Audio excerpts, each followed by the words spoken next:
expert IELTS teacher from Philippines. So hi Miracel, how are you? Hi Nawab, I'm doing fine. Thanks for inviting me to your YouTube channel. We are honored to have you with us. So just let me know how are you and what's up? Well, I have a lot of experience doing IELTS and I'm even though there's coronavirus, so still gotta work. Perfectly fine. So I would like to let my viewers know that today we'll be having top 5 tips for writing IELTS Writing Task 2, and Miracel will explain all of them. So Miracel, let's start with your top 5 Writing Task 2 tips. Okay, so I'd like to focus on the top 5 tips regarding the 4 criteria in writing. So the first criteria would be in terms of task achievement. So my first tip regarding task achievement is, what are the examiners look for under task achievement? So they're looking for if you are able to address the task. That's why it's very important that you know what kind of essay you're looking for. Is it a problem solution? Is it a discussion essay or opinion essay? And put that in your introduction. So because if you write an off-topic essay, so the examiner will not give you points for an off-topic essay. And you have to address that, though, if you're able to give examples, make sure that it's concrete, and then make sure that you summarize the main points in your conclusion. So that's how you try to address that tip under task achievement. For my second top tip would be in terms of lexical resource or vocabulary. So some of my students have a tendency to be repetitive in terms of their words. How do you sort that?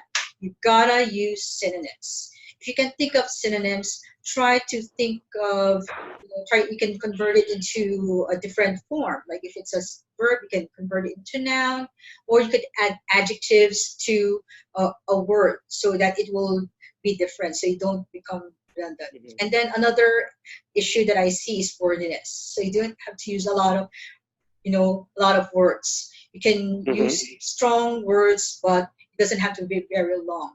You can use comparatives, like you can say more or less, or easier. And then another tip will be for the third criteria, that's coherence and cohesion. So what do the examiners look for under that criteria? So they're looking for if your paragraphs have a logical flow. And if you're using linking words like on the other hand, however, and then make sure that your paragraphs are balanced. So try to avoid one sentence paragraphs. The ideal length of a paragraph is around 3 to 5 sentences.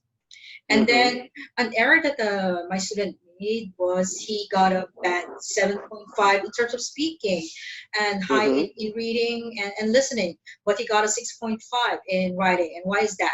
The culprit would be the coherence and cohesion. So that's why it's very important that you know what kind of structure you got to apply, because not all essays have the same structure. So you have to have a different structure for each type of essay. And then the fourth criteria would be the grammatical range and accuracy. So try to spend the last 3 to 5 minutes of your time to proofread. So it's a must. Check for the common grammar errors. Check your articles, check your spelling, check your subject-verb agreement and your tenses. Try to usually use the present tense.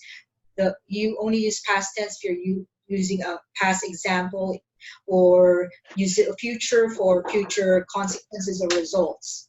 And then the last top 5 tip would be get feedback from a professional coach.